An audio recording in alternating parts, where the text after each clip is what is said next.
days. I'm Jane Dallasay. I'm the current Docent Council Chair. The next time you come back, next year, it'll be another Docent Council Chair. So this is one of the first things that we plan for the new year. We always look forward to it because we see a lot of our friends, our fellow docents that don't normally come to the museum 7 days a week. So this is quite a nice draw. One of the things that I wanted to mention is that in finding a CSP speaker, we usually try to get someone who knew Terry very well. Of course, last year you heard me speak of her during my training days. She was one of the trainees in one of my gallery presentations. But this year, we have two people who will give you a little bit of background on their experience with Terry. Before I bring them up, I wanted to mention, this was just brought to my attention, this is one of the things about being in a close docent community. I get handed pieces of paper or email and, up-to-date news. So one of the major accomplishments of 2010, Terry's family donated her library of Asian art books and journals to St. Mary's College Library, where it is now designated the Therese Schoofs Asian Art Collection. And where quoting St. Mary's College, it makes up the bulk of the library's collection of books related to Asian art. So I'd like to thank the family for making that donation. That is definitely going to serve students as well as visitors very well in learning about Asian art. Thank you.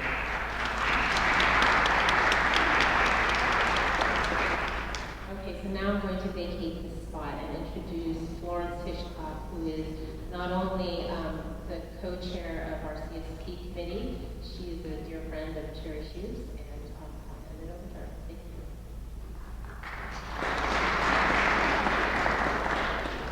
Thank you so much. The Community Speakers Program was founded in 1981 by Gene Chayton, and it was called the Community Speakers Bureau at that time. And over the years, our members have spoken as far afield as Hawaii, Carmel, San Jose, and of course all over the Bay Area. Today, after roughly 30 years, the program has 20 speakers, and in the last year spoke at 114 venues to 4,132 people. Therese loved the Community Speakers Program, served as its chair, and after her term was over, continued to give talks on all aspects of Asian art. When I began, she gave me one piece of advice. Always number your slides in their planned order. Indicate with a small red arrow how they should put in your carousel. Why? Because once in front of an expectant audience of 75, she carefully lifted her carousel out, turned it over, realized to her horror that she had not locked it, and spent the next half hour on her hands and knees trying to get the slides back into the carousel. All right? It's advice I've always followed. Thank you very much.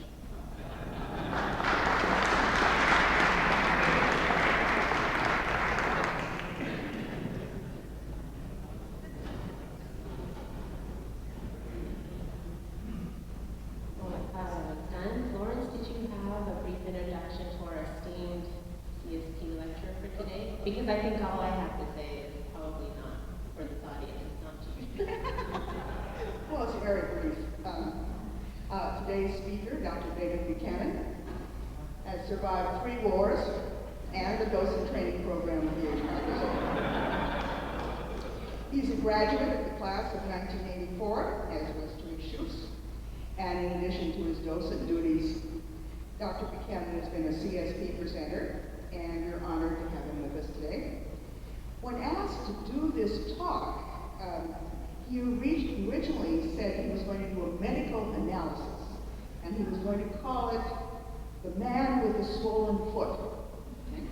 Eventually, he changed his mind and entitled his talk, Genji Transformed, Genji Revealed. Dr. Buchanan?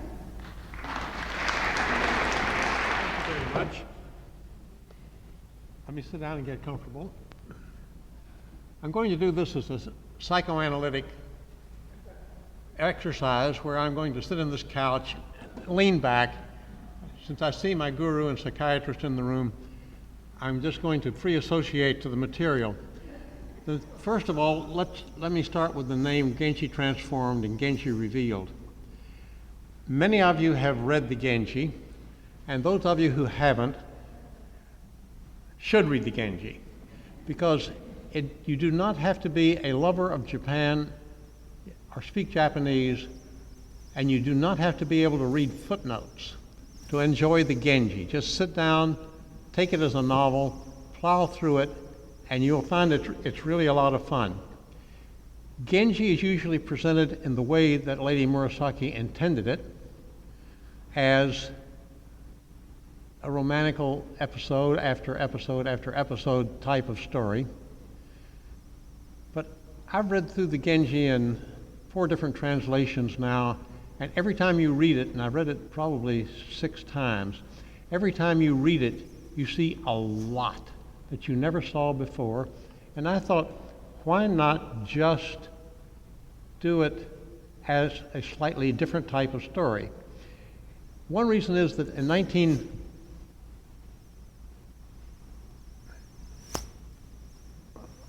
let me go back and get, in 1987, a Professor Thomas Hare from Stanford came up here and he gave several lectures on the Genji. And Thomas Hare's theme for those lectures was a concept called aware. Now, aware, I had never heard of before Thomas Hare showed up that day, and he tried to define it, and he ended up by saying that you really could not define it. It was compassion and love with a pitiful overtone. It was the young samurai going out to a premature death. It was the cherry blossom falling just at the peak of its beauty, and aware pervaded the Genji. So after hearing all this about compassion and beauty and romance and the Genji, Margot, my wife, who was in the docent program at that time, sorry, Matt, Margot and I and Therese Schoofs were walking from the old auditorium back to the docent office, and the 2 women and a couple of other ladies that were circulating around were talking about how wonderful Thomas Hare's talk was, and especially Margot and Terry were saying it was so romantic. It was just a romantic novel. And I kept saying, well, actually, I see it in a slightly different way. But you know how it is, a man among a bunch of ladies. I never quite got my 2 cents in. And I've been waiting ever since, and 23 years have gone by, and now I'm going to tell it the way I saw it.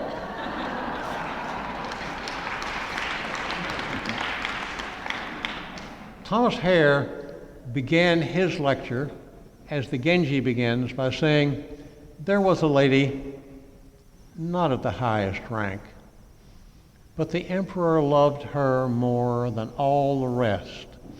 Well, actually, the emperor just was besotted with this lady.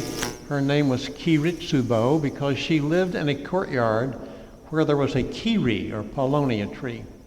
So the emperor loved her more than all the rest, so much so that he neglected the other palace ladies. And tongues began to wag, and they began to talk about 8th century China. The Tang dynasty, the great emperor Ming Wang, became infatuated with the plump and pretty beauty Yang Kui Fei. And there's a story about this called The Song of Everlasting Sorrow. And it is how the romance between Ming Huang and Yang Kui Fei resulted in a civil war which very nearly ended the Tang dynasty. So I thought I would begin by saying there was a screen, not of the highest rank, but your docent loved it more than all the rest. Now this screen is the scattered fans motif, and the story is that in Arashiyama, which is in sort of northwest Kyoto,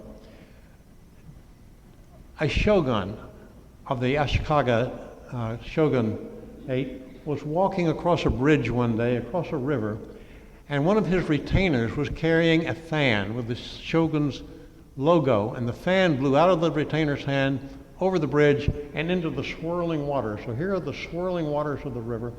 When the shogun saw this beautiful fan falling to destruction in the river, he was hit by a sense of aware, beauty being swept away to death, and the shogun turned and quickly threw his fan over the bridge, and then of course all the other courtiers threw their fans over the bridge, and it fell into the water, and it was swept away. And this is sort of what Margot and Therese and Thomas Hare saw when they were overcome by the Awari of Genji, and the concept that it might be a lyrical romance. However, this screen, which your docent loves more than all the rest, even though it's not of the highest rank, has hung in my living room for well over 2 decades. And I look at it during the evening news, during the Monday Night Football, during the Super Bowl. It has 8 chapters, and primarily starts with chapter 7, Under the Cherries. So instead of telling the story of Genji in sort of a chronological way, first I'm just going to tell the story of this screen, because it heightens your appreciation of Awari, the beautiful pitifulness of the Genji and true love and things being swept to destruction. So here is Genji sitting in a pavilion under a cherry tree, and he's talking, and the story behind that is Genji was invited to a party given in the home of his avowed political enemies, the Minister of the Right. And as Genji left the party, slightly the worse for drink, he was walking down through the verandas of the ladies' quarters, and he heard a dulcet voice saying, "Oh, what is so lovely as the misty moon of spring." So he turned and walked through the sliding door and into the waiting arms of a lady that we will call a Borozukyo. And this is a fan dedicated to a Borozukyo. And a Borozukyo just means the lady of the misty moon. So one thing led to another, and Genji raped her. In that, she invited him in, she grappled with him, they lay down on their futon, and then she said, "Oh, Genji, you really shouldn't. Oh, do you really think we ought to?" But she never said it loudly enough that her father, the Minister of the Right, sleeping about 5 feet away on the other side of a paper petition, could hear her. So when John Wallace of Berkeley came over here and gave a course in the Genji, which many of you took, we had a member of the class who stood to her feet and said, "He raped her." Well, I don't think a Borozukyo saw it that way. Well, one thing led to another.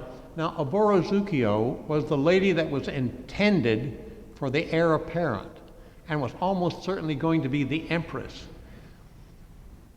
The affair went on, and one morning, in the early morning, the Minister of the Right came strolling down the hallway, waking everybody up, saying, "Oh, what a beautiful day. Oh, wake up, wake up." And he strolled into the room, and he found Oborozukyo and Genji snuggling in the futon. When his son, the heir apparent, who was to marry Oborozukyo, was told this, he sort of slapped his knee and said, "Oh, that Genji, oh, what an operator. Gotta watch him." But his mother, the Empress Kokiden, was not amused. She had waited for years for a chance to get Genji, and now she had her chance. And before long, Genji was ordered exiled to Suma. So these 2 fans represent Suma. He got to Suma, which is down on the coast, on the inland sea, and he was exiled. And soon after he got there, there was a horrible storm with lightning seen through the clouds, and the inland sea whipped to a frenzy, And it was in late autumn. You can tell that from the bamboo here. And it was a horrible moment, and Genji and all of his staff feared for their lives. And soon after that, two things happened. One is that Genji's father, the deceased emperor, the previous emperor, came to him in a dream and said, Genji, what on earth are you doing here in Suma? Not the place for you. Leave here. And the next thing that happened was that across the bay came a small boat carrying a high Buddhist prelate, a retired aristocrat, who had retired down to the coastline at a place called Akashi, which was the next little cove over. And Akashi, and the novice, Buddhist novice, said to Genji, you really shouldn't be here. This is a horrible place. Why don't you come over to Akashi and I can give you better quarters than this, and it would really be better. And to make the long story somewhat shorter, Genji did, and when he got to Akashi, things worked out fairly well. As a matter of fact, the Buddhist prelate had, as you would suspect, a beautiful daughter who was an expert musician on the koto. It turned out that Genji was also an expert musician on the koto, and before you knew it, they were making wonderful melodies together. So, Genji, sooner or later, was called back to Kyoto, perhaps due to the influence of the retired emperor, who went and spoke to the new emperor, Suzuku, and told him, you promised me you'd be good to Genji, now you take care of him. So they called Genji back, reinstated him to his full rank, put him in charge as the highest minister, and when he left, he did not leave everything too happy in Akashi. And I'll get to that in a moment, but before I do, I want to tell you what happened to Oborozukyo, because it's really not important to the rest of the story, but it is so important to understanding the difference between the Heian culture and the Eurocentric culture in which we find ourselves in Europe and America. When the Emperor Suzuka, who did eventually marry Oborozukyo, but not as his primary lady, only as his mistress to staff, when he felt that he was dying, he called Oborozukyo to him, that man there, and he said, and I wrote this down in my notes, which I have here on the screen. Unfortunately, it's not on the screen, and it was so important that I wanted to read it to you, so I'll have to jiggle this thing. He said, now that I feel my own time is coming, I'm afraid of leaving you sadly on your own in a very different world.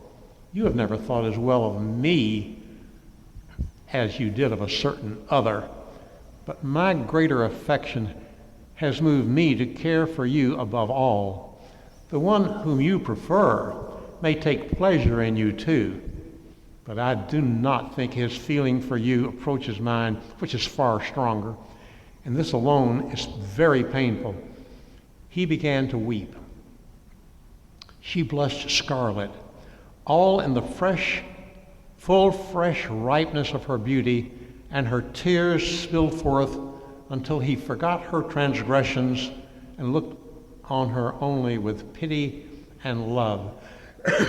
So that's the screen that I called not the screen of the very first order, but the one that I like best, and the scattered fan motif.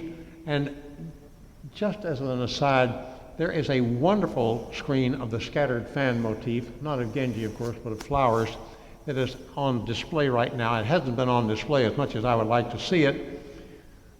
It's a screen by Nakamura Hochu, and it has wonderful terashikomi, or sort of puddled ink, puddled paint effect on this. And if you get a chance, I want you to go over there and see the Genji screen that I'm going to talk about next. And while you're there, have a look at this screen, because it's well worth your while. So, enough nostalgia. Now back to the story as it perhaps should have been told. Let's start at chapter 1. This screen, which is on display in the gallery, is the screen we got from Harry Packard in 1991, and it's a real prize. It starts with chapter 1 up here, and it shows 9 different chapters, but we will start with chapter 1. And, but not from this screen. I'll go to chapter 1 from another screen. Here you see the feet of the emperor, and here you see Kiritsubo, the lovely lady to whom he had lost his heart. And here she is coming to the court for the first time after she delivered the most wonderful baby that anyone had ever seen, who was later to be called Genji. Well, Kiritsubo felt the full fury of the Empress Kokiden and the other ladies at the court. They despised her because she was not of the highest rank, and the emperor loved her best of all. They despised her so much and did so many nasty things to her that she went into a decline, and when Genji was about 3, poor Kiritsubo passed away. The emperor was plunged into a deep depression, just ceased to function, couldn't get over it. The depression lasted for 9 years. And beyond this golden cloud, we see the feet of the emperor, a couple of Chinese temple lions, and here's little Genji. So the story is that the emperor realized that with no mother and Kiritsubo had no family still left alive, no one to support him, and facing the full fury of Kokiden and her father, the Empress of the Right, that things were really going to be tough for Genji, and that there was no way that he would ever become emperor. And he decided to save him from all of this trouble by reducing him in rank to the status of commoner. And he did. Now, the way you reduced somebody to the status of commoner was to give him a name. Royalty did not have names. So the name Genji just signifies that he is a commoner. When Genji was several years older, a famous sage and physiognomist arrived from Korea, and the emperor was curious as to what was to happen to poor little Genji, and he had his staff tell the Korean, this is the Korean physiognomist, that Genji was actually the son of one of his ministers, and would he take a look at the boy and tell him what he thought. The Korean, who was a smart dude, looked at Genji, and then he said, "Something is amiss. Something is surely wrong here. This person should be the emperor, but he never will be. But he shall rule the country." Well, just before Genji reached adulthood, about 9 years later, when Genji was about 12, the courtiers found a 16-year-old girl who looked exactly like Kiritsubo. And when the emperor saw her, his depression vanished. He had found his lost love. And we'll call her Fujitsubo because she lived in a courtyard where a wisteria bloomed. And so she became the Lavender Lady, Fujitsubo. The emperor wanted her and Genji to love each other. And they did. And when Genji saw her, he knew that she was just exactly like his mother, and he immediately loved her deeply. Couldn't help it. Had to have her. She became pregnant with his child. This was considered something of a no-no. She immediately ceased to have any relationships with him and banished him from her sight, and Genji was in a turmoil. Now, as an aside, one night Genji was going to see one of his lady loves, the lady Rokujo, called Rokujo because she lived on 6th Avenue. He was going to see Rokujo, and he visited the home of his former nurse on the way, and while he was there, he looked across the street and espied a lovely lady behind a fence covered with a flower called the Evening Faces. So I'm not going to tell the story of the Lady of the Evening Faces, which is also in large part the story of Lady Rokujo. Nor am I going to tell the story of Hanachiro Zato or Tomakara, I'm falling over my tongue here, Tamakazura or Asagao, because life is just too short to cover all of these. Genji came down with a relapsing fever, which has been called malaria, although I have no idea what it was. And while he was recovering, he went out to spend a week or so in a monastery out in the hills. And one night, he was taking his evening walk, and he saw a brushwood fence and a wonderful cherry tree, and he stopped, peered through the brushwood fence. Here is his attendant, Kuramitsu. He peered through the brushwood fence, and he saw a little girl, and here she is, and she is having a temper tantrum.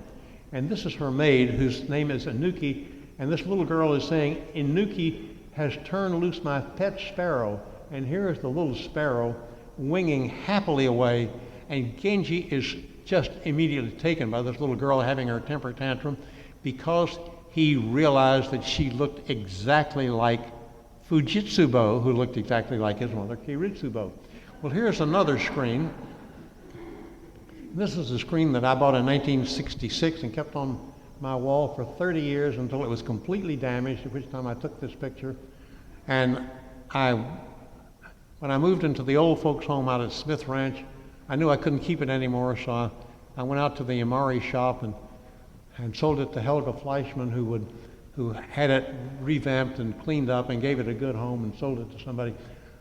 I love the screen because it showed the little girl on the veranda and Inuki, and she is berating Inuki, and Genji is no longer behind the brushwood fence. He has gone inside, and he is talking to the ladies there, and they keep referring to the little girl as the little wild plant.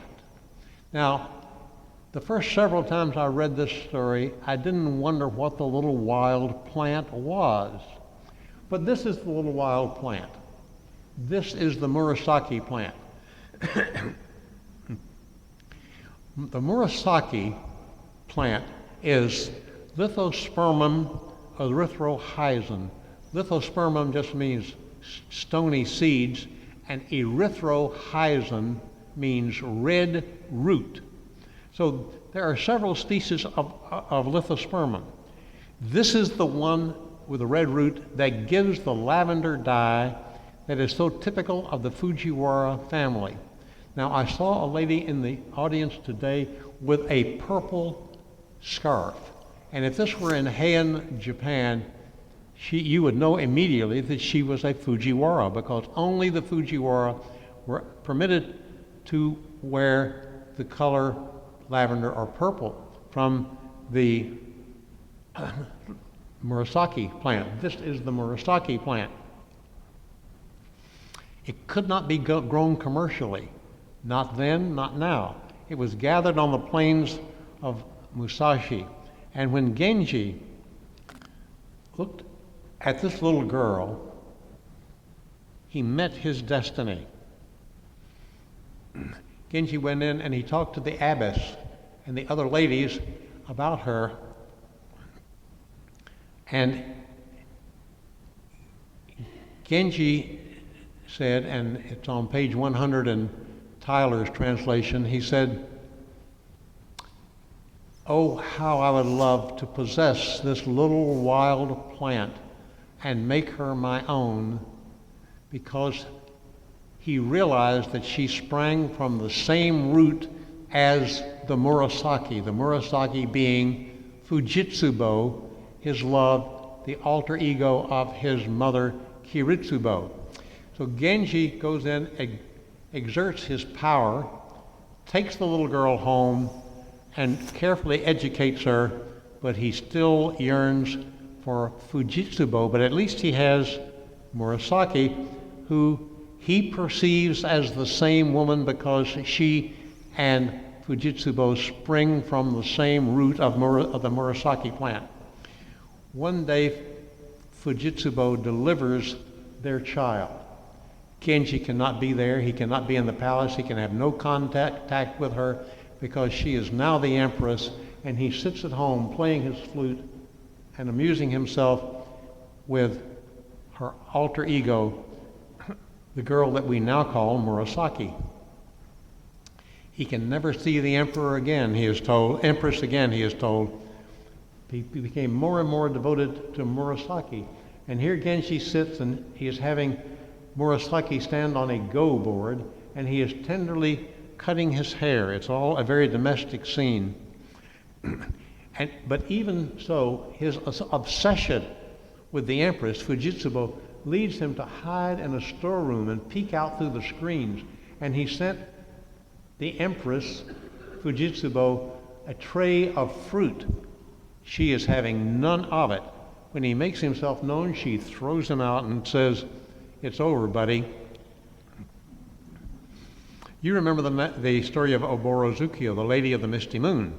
Well, and the tryst that went on long enough, even though she had become mistress of staff and an important consort and palace lady, and her father, the minister of the right, chanced on him and exiled Genji down to the inland sea. Well, let's get back to the story at that point. Here is Genji about to leave for the inland sea. He is the complete picture of desolation.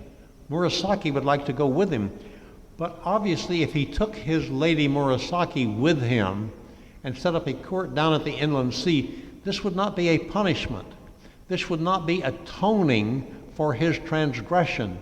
In no way would he have felt the retribution that Kokido, the Empress, and the minister of the right wished to visit upon him. So off he went to the inland sea, and then remember how subtly the storm at the inland sea was presented on the screen of scattered fans. Well, here it's presented somewhat more graphically with the thunder god with thunderbolts in his hand and clouds and going through the heavens, and the inland sea whipped to a frenzy, and the courtiers scattering around, and the walls of the house falling down, and the storm covering all, and it's just a horrible sight. And here he is after the retired noble, the Buddhist novice, has enticed him to Akashi, the next cove, and there's the novice's gifted daughter, whom we will know, of course, only as the Akashi lady. And here she is with her koto and Genji with his koto, and they are making beautiful melodies together. And then Genji is recalled to the capital to power and glory, and the Akashi lady is just really bitter. She had known about aristocrats. She had known Genji was a real aristocrat, much higher than her father. She knew that high aristocrats loved him and left him. She knew that he was going. He'd never be back. Being pregnant didn't help her mood a bit. And he told her, "Oh, don't worry, honey. I'll send for you. Trust me. Trust me." God, she could have thrown him right out of there. Anyway, she knew the story too well. He went back to Kyoto, but prosaically enough, he did send for her. And he did recognize their child as his own. And he did take the child himself and have Murasaki rear this little girl because he intended to make her the empress, and he did make her the empress. Interestingly enough, Genji had two sons, one of whom became the emperor and one of whom became the prime minister, more or less. And he had two daughters, each of whom became empress in her turn. Well, soon after Genji became the chancellor, he went off to Sumiyoshi, to the shrine there. There's the torii, to the Sumiyoshi shrine, to give thanks to the gods, to the god of Sumiyoshi. Well, it happened that this is almost immediately after the lady in Akashi delivered their daughter. And here she shows up in her boat, going to visit the Sumiyoshi shrine. She looks on the shore and she sees Genji's entourage of soldiers and sailors and carriages and people with bows and arrows and dancers and singers and just a huge entourage. And she had already been bitter. She had never realized just how high Genji was in rank. Now she knows that it's completely hopeless and she will never prevail. But in the end, she did. Now this is a little aside because it only has to do with Genji's adopted daughter. Lady Rokucho, the lady on 6th Avenue, calls Genji and says, "Come visit me." She says, "I'm dying, I'm fading fast, and I have this 16-year-old daughter, and I don't want you to make a pass at her. I want you to promise me that you'll leave her alone, and I want you to promise me that you will more or less adopt her, make her your protege, do what you can for her." Genji doesn't like that idea. Genji had other ideas, but he couldn't say no to Lady Rokujo, and so Genji took the girl, he reared her, she became the girl who loved autumn, which is Akikonomu. So if you read the Genji and you come to Akikonomu, it just means the lady who loved autumn. And in her time, he did marry her to his and Fujitsubo's son, who became the Reizei emperor, and she did become empress. But we come to a more tragic thing. Genji sits alone in the setting sun, and he sees wisps of smoke rising from the cremation grounds. Genji is dressed in gray for mourning, and although the cherry is blooming in the courtyard, Genji is completely desolate because Fujitsubo has died. He had had very little contact with her over the years, but they had gotten together on the other side of screens and things like that, and they had plotted through the years for the political success of their son Reizei, and they had been successful. But Genji could not even show how deeply sad he was. He was permitted to wear gray. Lady Murasaki wore gray, but he was so afraid that wagging tongues would figure out finally how the Reizei emperor, who looked so much like Genji, was actually Genji's son, that he couldn't acknowledge it in any way.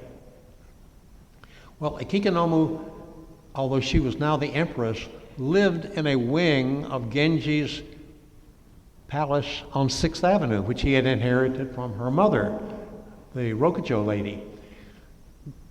The empress, Akikonomu, had a slight rivalry with Murasaki, who was going to be the top lady.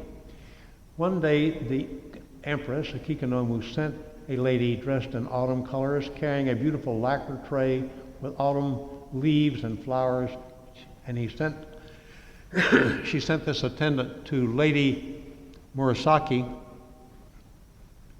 who was known to love springtime.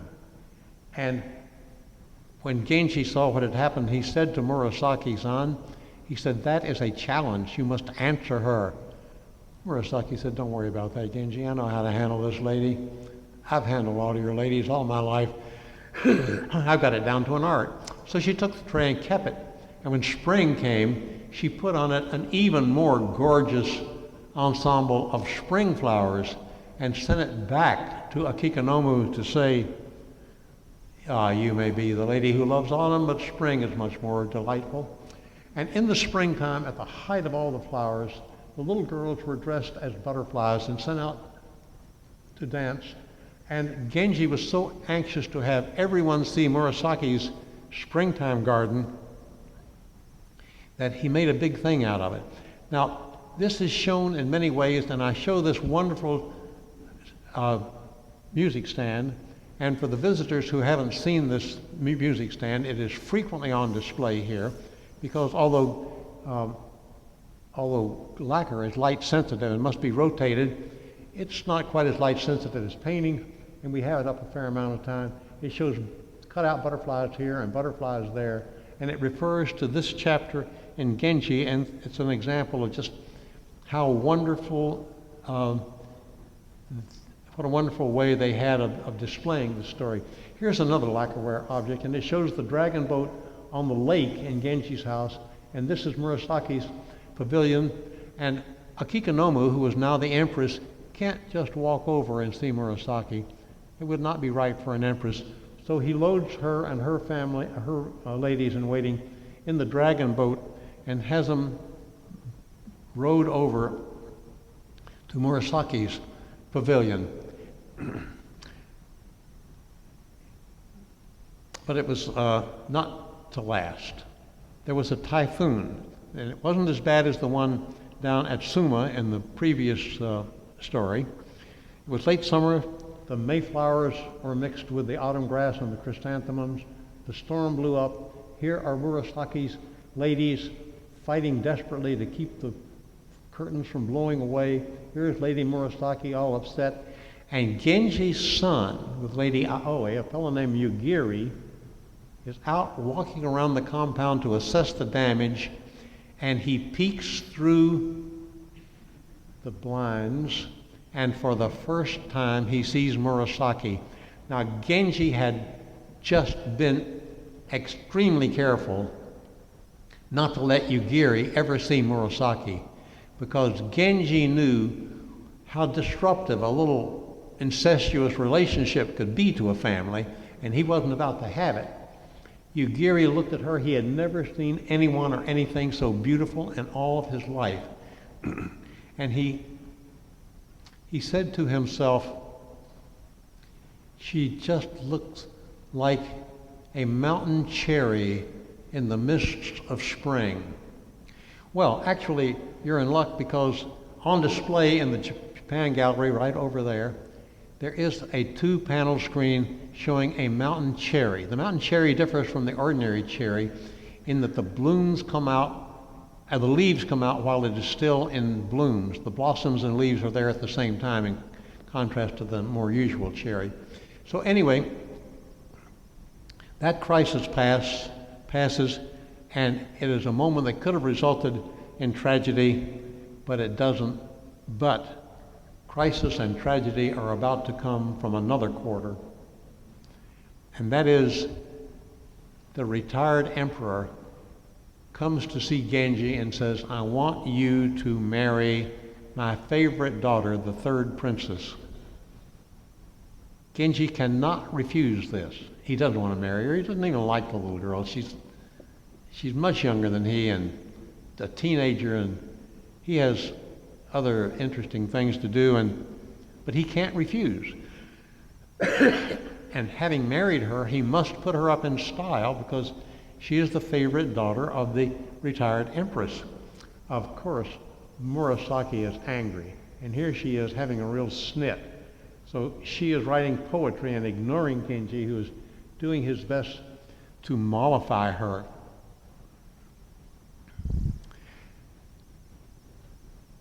Here's Genji, has spent the night with the third princess, now his consort, but he awoke in the early morning in an anxiety attack. Good gracious, Murasaki is all by herself over in the west wing, and he gets up and he hurries down the veranda toward Murasaki's wing, and when he gets there, he takes his fan and he raps on the door, Well, being from the hills of North Carolina and Kentucky, there was an old hillbilly song that I used to sing in my youth, and which went, I knocked on the door as I oft had before, but nobody answered me. So that's what happens to Genji. He knocks on the door as he oft had before, but Lady Murasaki won't let her attendants let him in. Well, he stands out there in the snow. Notice the monochromatic nature of this screen, and which reflects the doleful expression on Genji's face. I haven't talked too much about the paintings, but they just are remarkable in the way they reflect the emotion of what's going on. Finally, Lady Murasaki lets him in, and they sit there. They write poetry. Here's Lady Murasaki. She is writing poetry. He writes, and he writes on a white sheet of paper to reflect the snow outside and the snow inside. And in the red plum, which is just blooming, one of the three friends of winter, the first thing that blooms in the spring, there's a little warbler singing his mating call, but to no avail, because Murasaki just can't handle it. And here on the screen that your docent likes most of all is a fan that shows the red plum, and there's the little warbler. And what do you notice about this fan, of course, is that it is broken. It took me years to figure this out. The fan is broken because Murasaki's heart is broken. Well, off we go. Meanwhile, the third princess has been neglected, at least by Genji. Not by everyone. Yugiri, Genji's son, had a best friend, Kashiwagi, which means oak tree, the mighty oak tree. He was the son of Genji's friend Tono Chujo, and a very close family friend.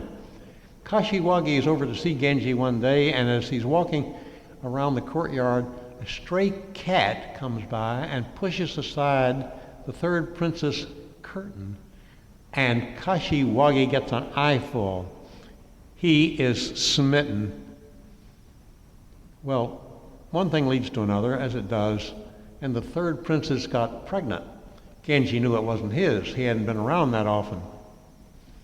Genji wonders what's going on. One day he chanced upon a love letter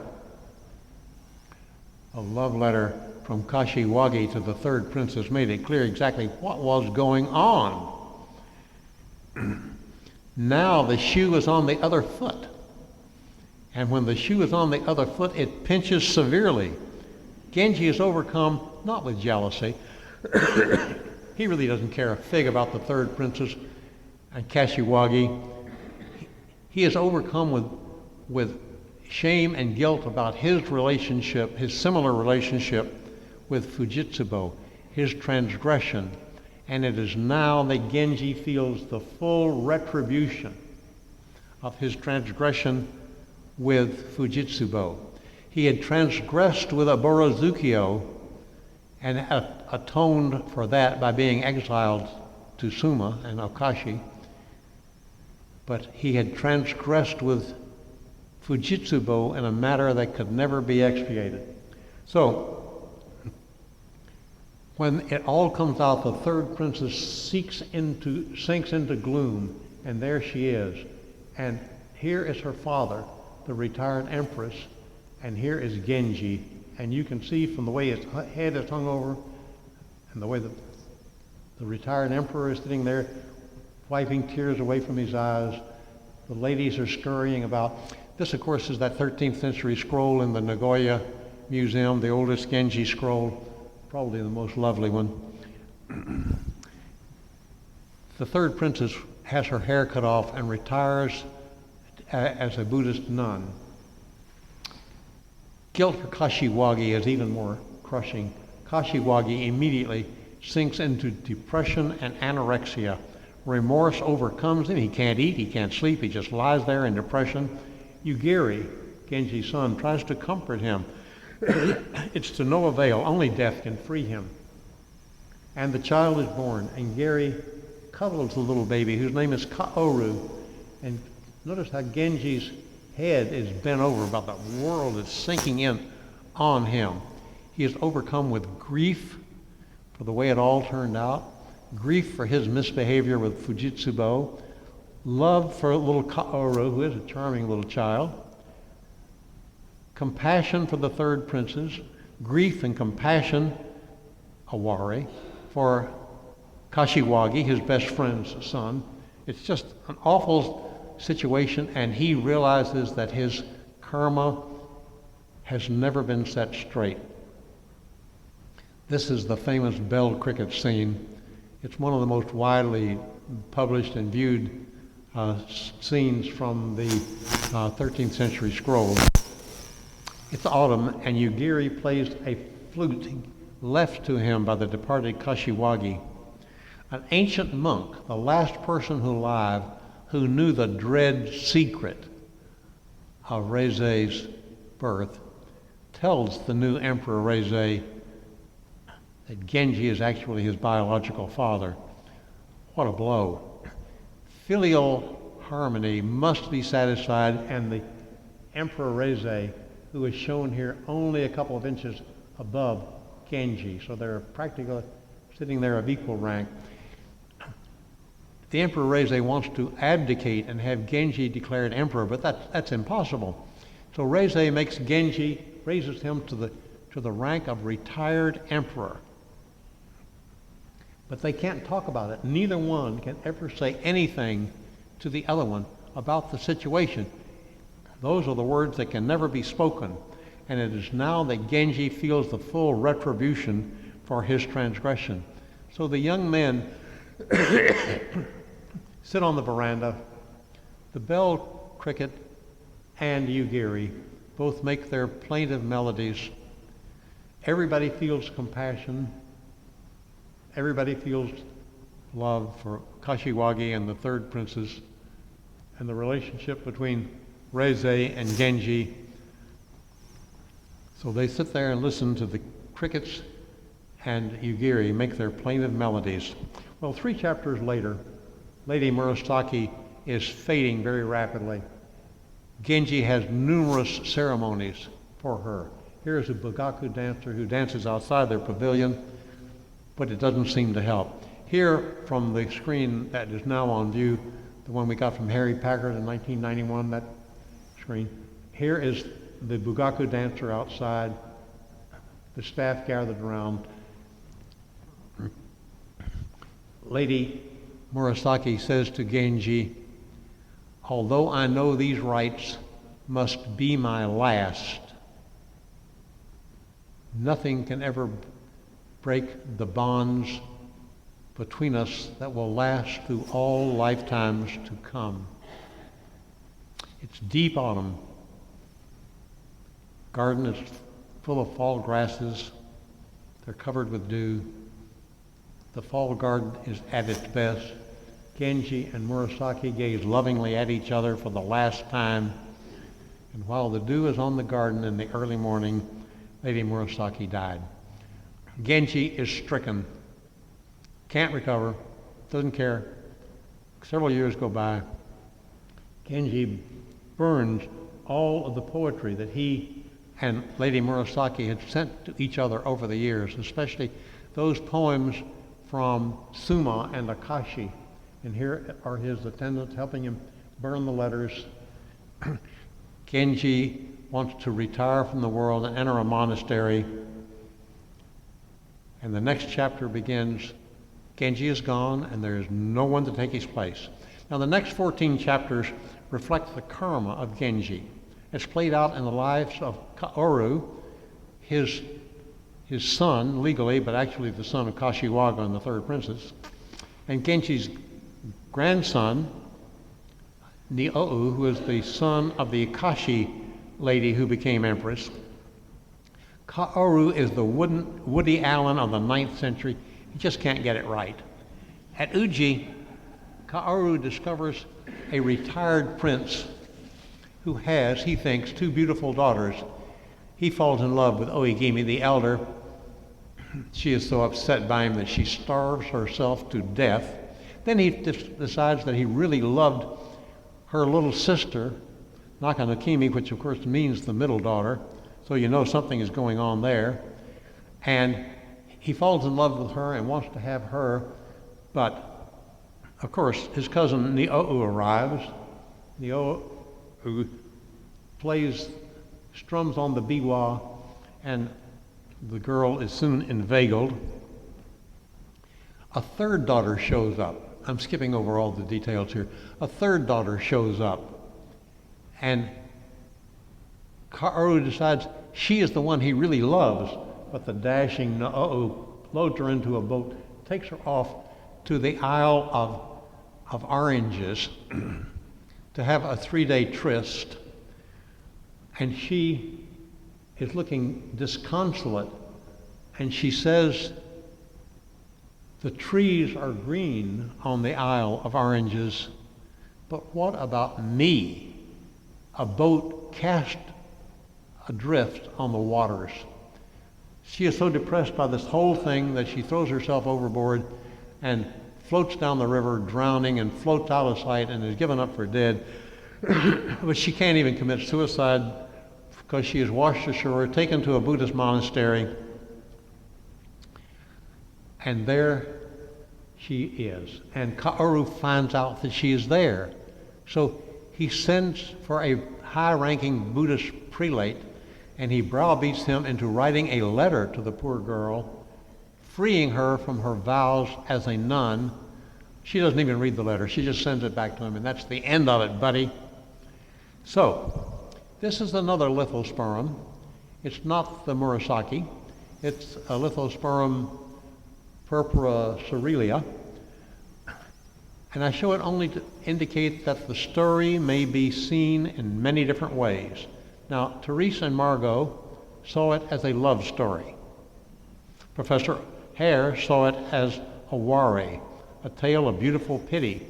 I have told it as a tale of transgression and retribution. In my tale, Genji was in love with only one woman.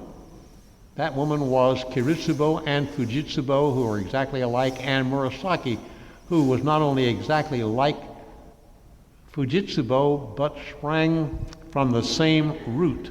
So Genji has conflated in his mind the interjected images of all three women, and it's his one true love, and that is the sum and substance of the way I see the whole thing.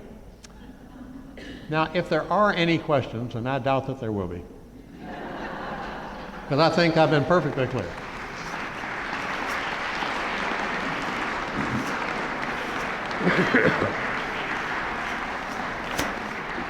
Thank you, Mother. Okay, thank you, David, very much. There is one question. Who is the man with the swollen foot? Well, the word Oedipus, if you look at it carefully, I bet several of you have struggled with this little volume as I did. Let me tell you, I took my pre-med at Georgetown, and the Jesuits in 1944 were not about to let you get through there without breaking your heart over this little thing. The Oedipus plays of Sophocles. Now, the O-E-D-I, Edi, is the root from which we get edema. It just means swollen in Greek. And of course, the P-U-S is a root for foot, which was then in Roman became pod, and So Oedipus just means the man with the swollen feet. And the story is that King Laertes and Queen Jocasta cannot have a child. They go to the oracle, who tells them, you will have a child, and when he grows up, he'll murder the king, marry the queen, and it will be a tragedy. So when the little baby is born, the king orders a spike driven through his heels so he can't move, and that he be exposed on the mountainside to die.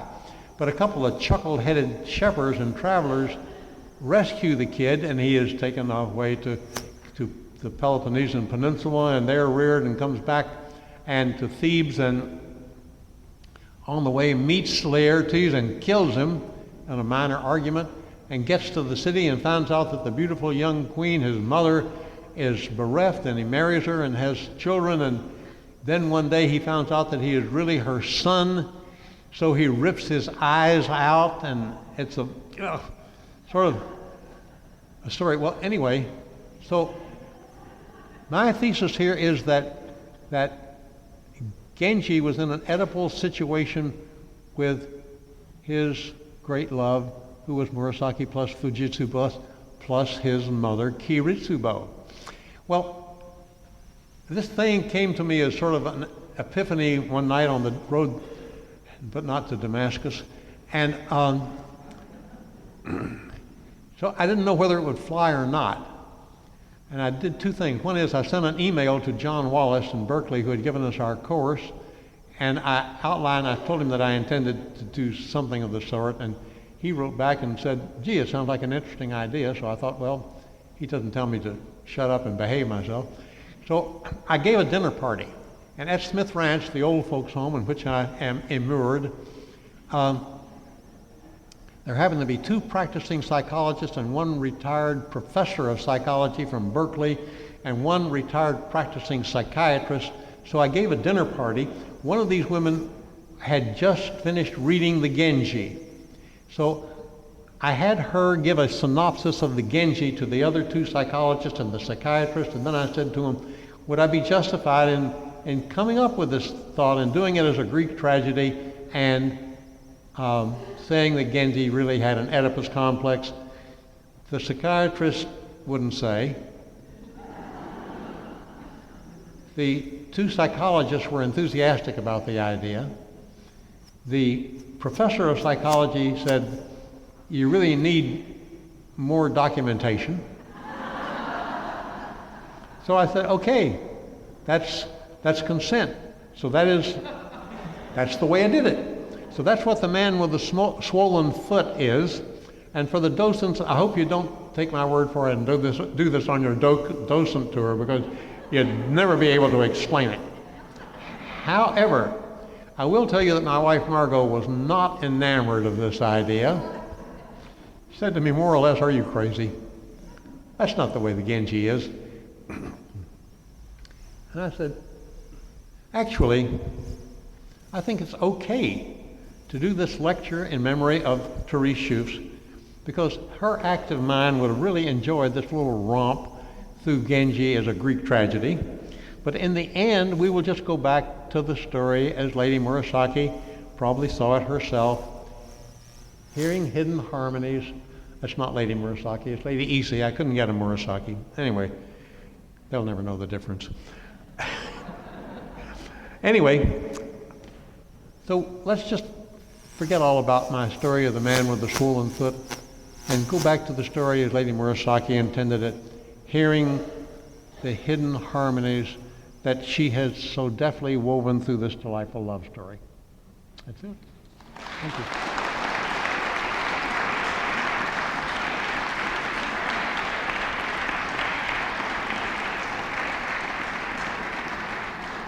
And it's 11:59, and I did it in an hour.